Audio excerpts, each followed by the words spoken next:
Hey folks, this interview was recorded live on May 1st for UserTesting's This Connect City Tour. Interested in coming to our next live show?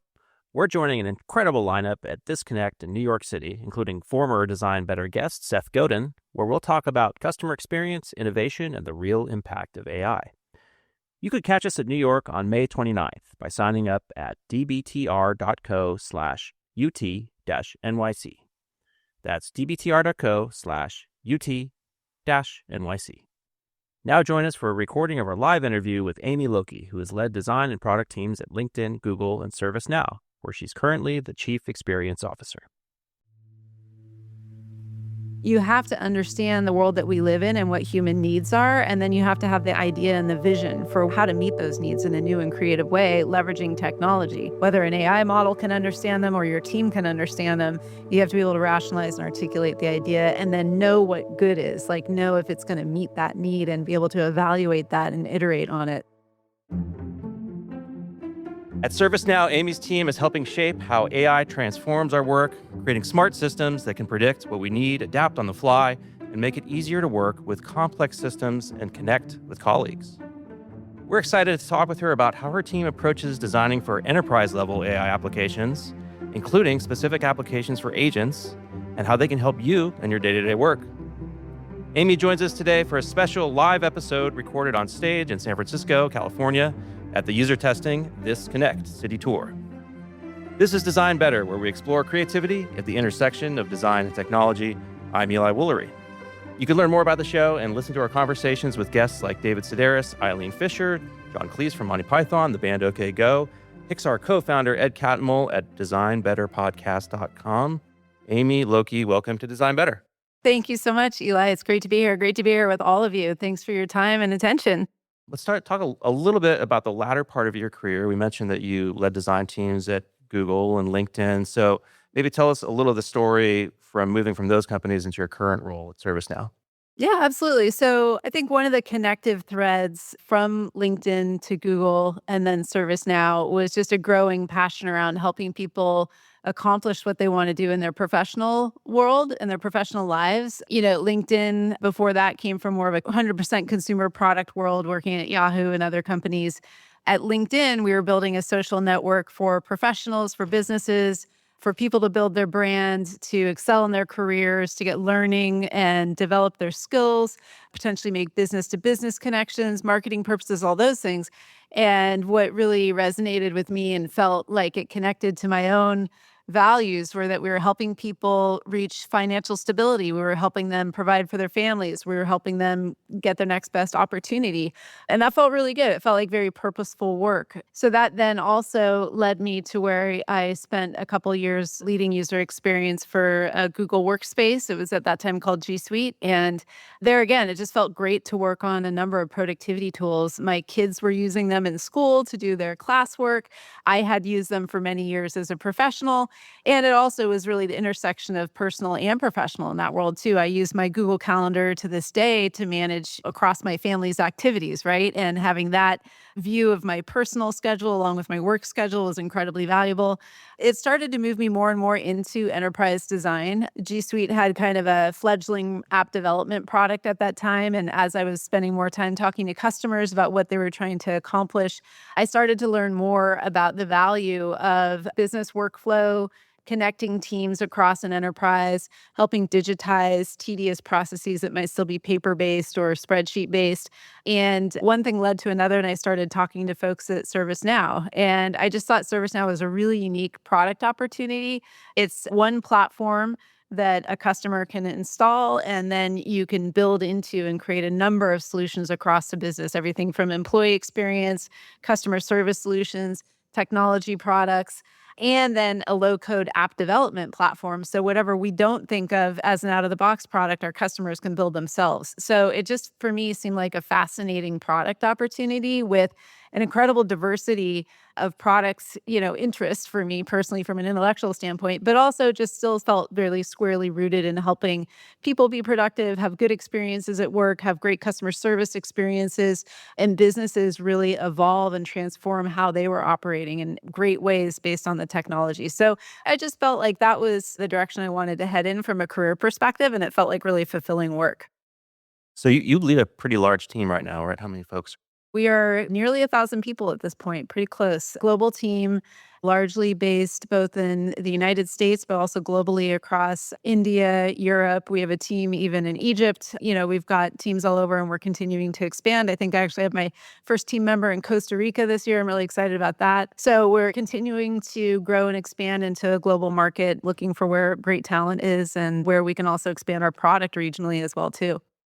So with a team that large, I imagine it can be tough to change course. And given just all the instability right now and the rapidity with which things are changing, how do you think about that? How do you think about steering that big ship?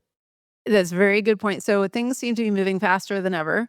We certainly aren't slowing down at ServiceNow. We're in a very competitive market to take AI products to market, and we need to do that and continue to maintain the trust and credibility we have with our customers to do that in a safe and secure and ethical way. So the complexity is growing and the pace is growing. I think that it starts with having a really tight connection and relationship with my leadership team. We meet on an ongoing basis. The folks that I have working on some of our core AI experiences, we're meeting on the hourly almost. It seems like we're in constant communication, but I think it all starts with the relationships and strength of my leadership team, that we can work well together. They can work well together without me there, and that there's just a constant cascade of information to the team to keep everyone appraised. We definitely take kind of a hub and spoke model with that, where we do have central teams that focus on what we call enablement. And for us, that's both team enablement, so getting the right resources and information patterns out to the team and disseminated to the team. We have a number of mechanisms for doing that. But we also have an ecosystem that we work within, where we have a whole slew of partners that have UX teams that build and deploy ServiceNow. We have customers that have UX teams that build on ServiceNow. So our enablement is both internal and also external. So we're also, making sure that whatever resources we're building for our own employees, we're thinking about how do we also deploy those out to our ecosystem so we can get those design teams and UX teams up to speed on the latest and the greatest. Let's talk a little bit about agents. Who do you think the next James Bond should be? Well, it's funny you say that. I thought it should have been Idris Elba, but funnily enough, we actually have him now as our spokesperson for ServiceNow. But he's So booked. You can't. he's booked. Yeah, we Okay. got him. We nabbed him. So, unfortunately, the 007 franchise is out of luck because we got him, but I think he would have been He amazing. would have been great. Yeah. Yeah. Or they could maybe bring Sean Connery back to life with AI. Well, Or that would be who knows? interesting. Well, in all seriousness, so Ray's talk earlier mentioned this sort of division between generative AI and agentic AI. And I think at least myself, and I assume a lot of the folks in the room are a lot more familiar because we're using day-to-day generative AI. We get all the use cases. I'm, at least personally, much less familiar with use cases and using agentic AI, but I know it's a big part of the work that you do. So maybe you could just talk us through some specific work cases and how you're thinking about it. Yeah, absolutely. Yeah, I've been kind of on the ground floor of all of our AI developments since I joined the company. We had been investing in AI for a long time, even prior to kind of ChatGPT being launched and OpenAI first launching the large open source LLM model a couple of years ago. It's 3 years ago now. So AI has been built into our products since the get-go. Generative AI, obviously, we realized was really good at some key things. Obviously, as you all know, content-based things. So summarizing content, generating content, right? And so we looked for a number of use cases where those activities happened most often. For us, I mentioned we do employee experience. That means we help employees with various services or support they need. It could be anything from inquiring about their benefits to getting software to updating their computer to understanding if they can take days off to going on leave, you name it. Anything across like HR, legal, IT, anything you need to get your job done is what we call our employee experience suite. Customer service as well too. A lot of those things you can kind of think of as a request fulfill model. And on the fulfillment side, there's frequently a lot of tedious tasks, right, that lend themselves very well to this world of generative AI. So a lot of folks that work in those worlds, they get cases, they have to get through a number of customer support cases or employee requests, what have you. So, generative AI was great for things like summarizing a case, helping someone get up to speed, generating emails or chat responses in a really appropriate way, even starting to diagnose and suggest resolutions to complex cases because of a precedent that existed or other information that existed in an ecosystem. So, those are the things that we first delved into. We also delved into the development world. So, ServiceNow is written on a kind of proprietary code language. There's tons of it available for us to write models on. So, text to code kind of experiences, developer experiences, those were highly accurate and very quick to deploy. And so those were really like the home runs for us in the first year or so of generative product solutions. And again, there were activities where we saw people doing them, where there was large volumes of people doing them, highly repetitive tasks, things happening at a high frequency that were repeatable, where you could actually come up with a pretty clear value prop for the customer on the time savings and the productivity savings for their employees. And I know we've got a lot of user researchers here. This is based on user research. So we used a very foundational system usability score type of measurement to look at how much time were people spending on these tasks and measuring that in a very quantitative way, and then looking at the reduction of that time and the comparison. And then you could extrapolate a value prop to your customer. We even developed pricing models based on that. So that was kind of the world where we started. As we move into agentic AI, really the way that that works is we develop skills. Skills are like an individual kind of atomic level generative AI thing, like summarize a case, right? Agentic AI, they're built on those same skills. So we took all the same skills that we had made generative, which typically had a human kind of trigger them, right? So a human would look at a case and click a summarize button or draft an email or summarize a case or write a knowledge base article, right? So they're all kind of like human initiated generative skills. Well, in making those agentic, you're just basically automating that trigger. And you're saying, in the event that this happens, have that AI agent run off and execute that skill. So that was kind of step one of agentic AI. And again, very kind of like individual skills doing individual tasks. Now we're in a world where we have an orchestrator. And that's really the really powerful part of this now is with the AI orchestrator. You can kind of think of it as like a team manager, right? So the trigger happens, it kicks off the orchestrator, and the orchestrator is saying, what team do I need to solve this problem? So it can handle a much more complex, maybe lengthy process and pull together a team of AI agents that are all essentially unique generative AI skills to accomplish that task, right? And then we do it in such a way that we look at it as a read write kind of analysis. The AI agents can go autonomously do all of those read type of activities. So pulling together the research, doing the analysis, conducting a diagnostic, pulling that information all together in a succinct way for a human to evaluate, make a choice, and then execute on that. And then when it comes to the right part of it, where you make a change, that's where that human's in the loop to execute on it. So that's kind of been our evolution, and trying to say it in a very short way. There's obviously a lot more to it, but where we move from kind of those fundamental generative capabilities into kind of singular skill-based agentic capabilities to now orchestrated teams of AI agents. And then coming up now, there'll be agent-to-agent frameworks where you do that across systems, right? So our AI agents can collaborate with Microsoft's AI agents and so on to really do complex activities across systems. Yeah, talk a little bit more about that because we spoke before about that Copilot integration and that agent-to-agent work. Yeah. So we're very close partners with Microsoft. And last year, one of our bigger announcements, we actually have a big customer event next week, by the way, and I'll be going to that next week. And so last year, this time, we announced our first integration with Copilot, which was really cool. So we had, kind of like a bot to bot interaction where you could be using, say, Copilot in Teams and say, my laptop's not working very well. I think I might need a new one. And the Copilot agent can call in our bot basically, and we could provide all the service that you needed through ServiceNow. So it was kind of one of the first forays into the Microsoft Copilot, so to speak. At that point, is a virtual agent calling in ours. What's coming up next week, I can't disclose 100% yet, but you can imagine that same kind of framework will now, again, work with teams of agents on both sides. And we're in a good position to do that at ServiceNow because we already have a platform that integrates really well with all these other systems. So we already had the framework and the APIs, the access controls, the security, all that built in that we can leverage to open up those lines of communications, even at an agentic level. So designing AI-enabled products for enterprise is a lot different than consumer. On the consumer side, there's a lot more liberty to ship something and it breaks. You're like, okay, well, we'll roll that back. But if you have enterprise customers, that's not so easy, right? How do you think about that?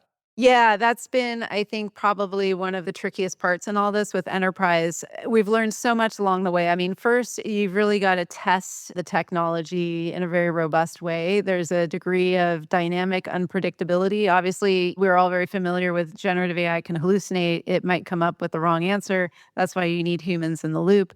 At enterprise scale, that can be pretty serious, right? Which is why we've been very, very careful to always disclose when we're using generative AI. All of our initial forays, of course, were kind of human driven, human triggered, and so on. Now, as we get into AI agents, the good news is we've had the time to develop these skills, right? Again, they're all based on these fundamental generative AI skills, but we've learned along the way how critical it is to test with realistic customer data. So we've made big investments in making sure that the data that we're using internally to test these models accurately represents our customers. We also then have like kind of an early adoption methodology where a number of our customers can kind of go into what we call our innovation lab, and they know that they're getting into an early access situation, but they are excited to be the first adopters and they want to give us feedback on the product and they're willing to test it out.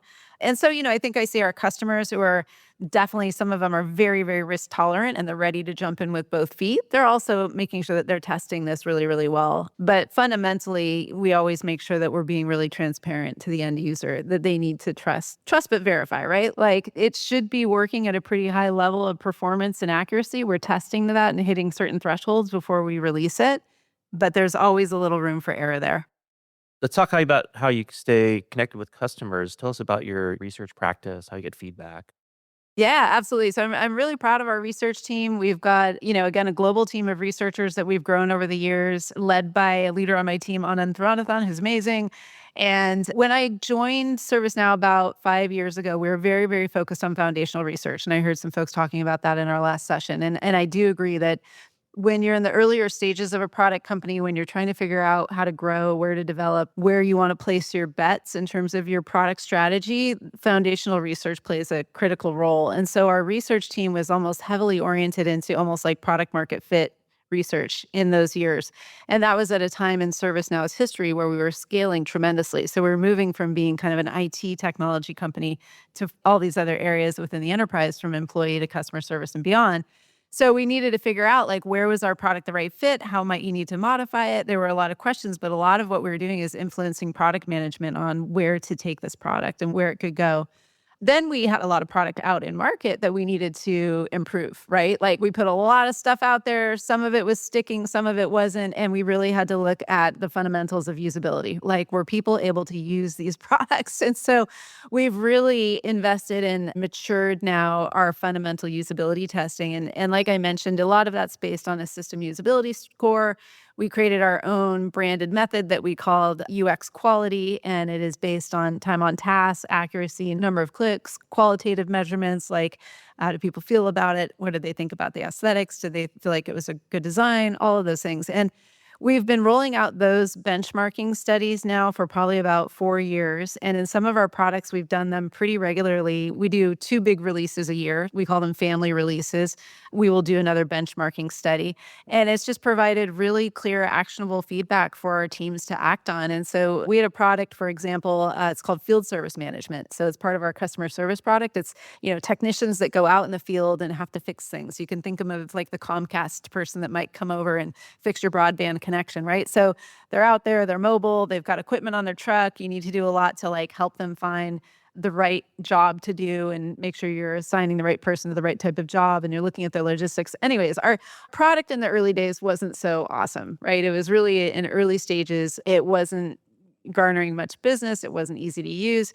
We've done these studies now probably, I think, about 6 or 7 times. And we've taken that from what was scoring kind of in the 40% to about 85% in terms of usability. And that's like a consumer grade product at this point. And we've seen the revenue from that product go at the same trajectory. We also helped garner investment in the team. So the UX team has grown over that time too. And we can show this really great correlation from the investment in research, making those changes in product, the adoption and sales of that product, and how well it's performing are all very, very closely connected, right? There's a causation there. So that's been really cool. And then the other piece that we do that I'm really proud of from a research impact standpoint is we have internal tooling. This is part of our product suite too, that is kind of a developer operations or engineering management tool. It's a product that works for product managers as well as engineers, and we're building out for our design team and research team too. And so we log every single individual unique insight into this tool. Each insight is an individual record essentially in the tool. And we're able to also connect that to a design artifact that is our design record, which ends up being the revised design or the proposed design that we will build to address the research insight. That then also gets attached to an epic and a story and a PRD. All of this is in the same tool. And then we track it that it's shipped. So we have this really nice tracking mechanism now where we can track from insight to impact in terms of we discovered this thing. Here's the design that addressed it. Here's when it shipped. Here's the epic and the story for the engineering artifacts that were built. We can see when it was shipped. And then we can also now measure the throughput of our insights to product execution. And we have an accountability model too. So we look at the burn down rate of how much UX debt is sitting on the shelf, right? So if we have teams where we've got a bunch of insights and they're not being acted on in kind of a regular amount, that's a red flag. And so those insights now, both the user experience quality and the insights to impact tracking that we do, we look at it in executive review on a quarterly basis. Overall, we call it our UX health scorecard, and our executives have to speak to that in quarterly product reviews, which I think is pretty awesome. And usually they're good stories, but also there's an accountability model there if there's work that we still need to do. That's great. In the last panel, Leanne was saying that if you're a researcher, it's not just your job to do the research, but you also have to be in sales and marketing, essentially. Do those tools kind of play into the sales and marketing story? Oh, 100%. We've debated if it's the right time and place, but we do show team investment too, right? So if there's a lack of investment in research, in design, we can show that as potentially contributing to the poor usability or adoption of a product. And then we can also show, like I was talking about field service management, team health, continual progress against user research findings, and continual business results that match to that investment. So, we can show the payoff that can come from investing in user experience.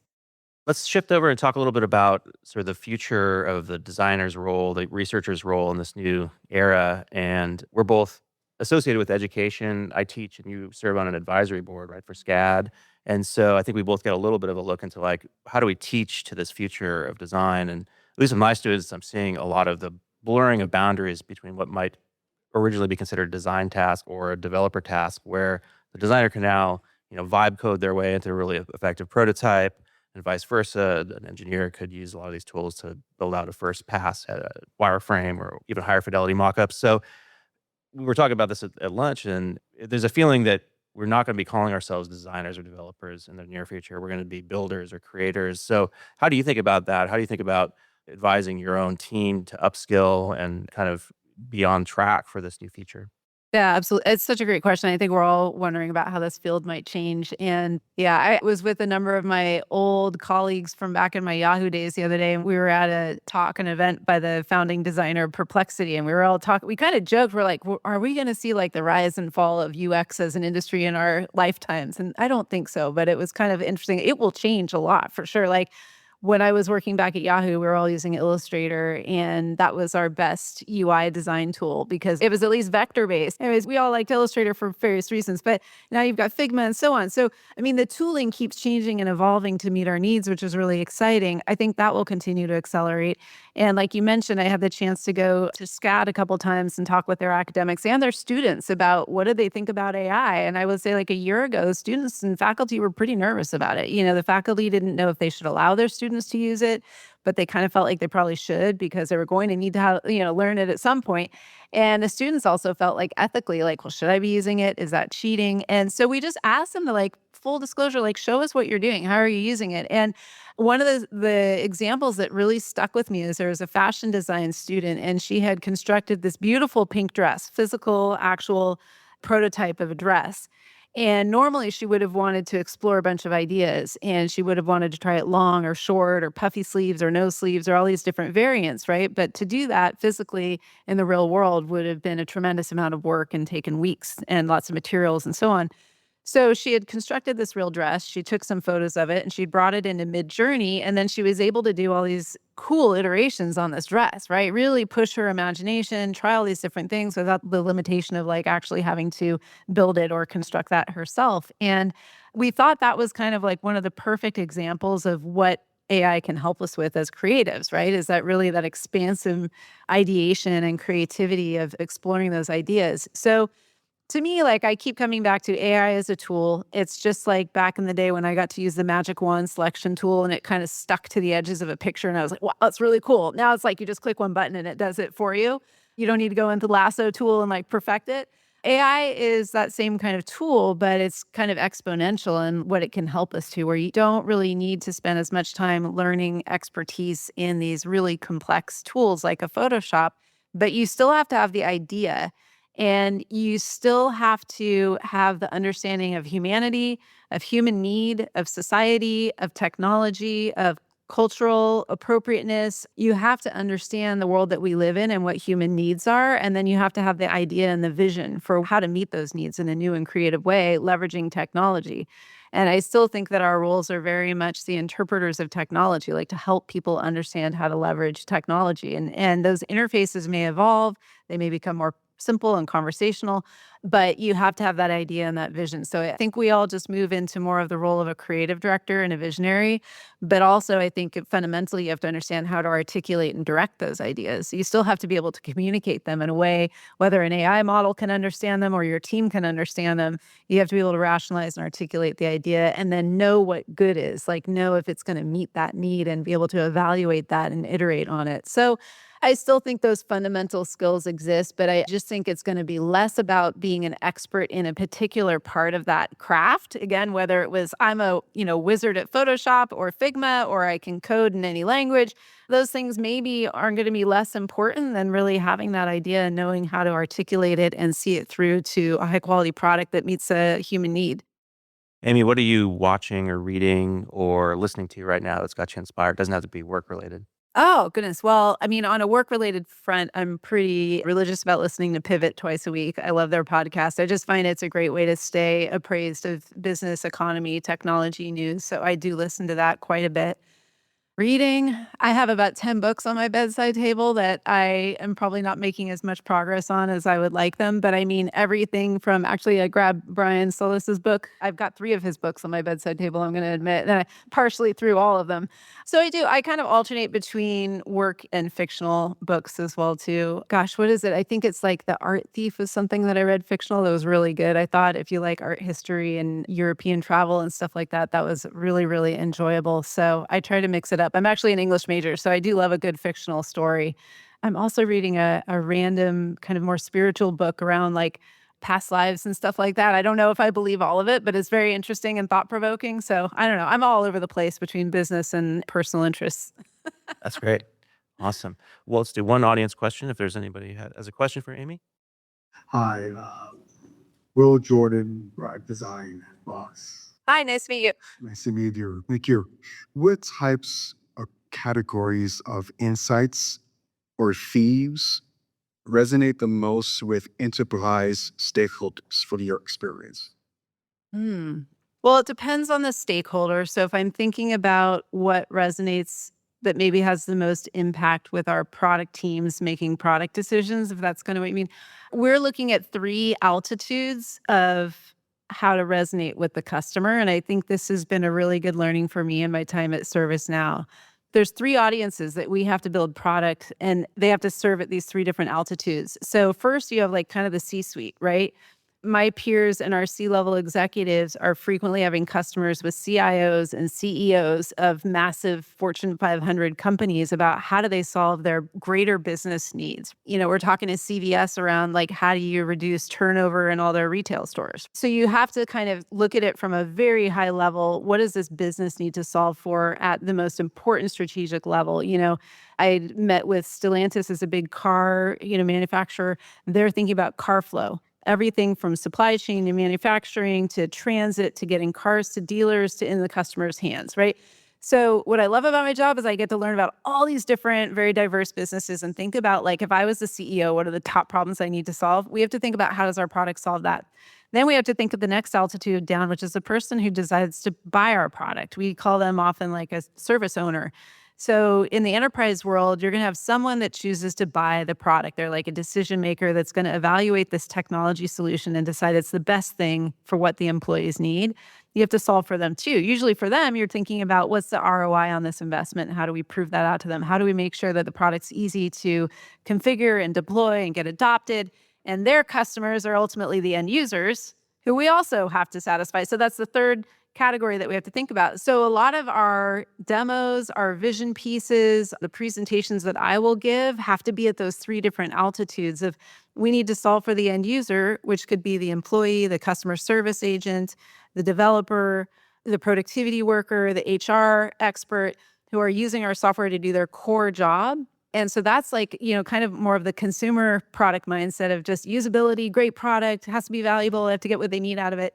But we also have to think about then how does that then turn to make that person who chose our software the hero, right? Like, so you have to prove the ROI on those things. So they might be thinking about metrics like employee engagement, productivity, efficiency, customer satisfaction, stuff like that. And then ultimately that overarching solution has to drive a business result that a CIO makes them the hero for their board, right? So I'd say that's to me the difference in enterprise design and research is we're thinking about those three different audiences, which are trying to solve at very different levels, but ultimately our product solution has to do all three. Thank you for the question. Amy Lokey, thanks so much for being on Design Better. Thanks so much for having me. It's great to be here with everyone. Thank you.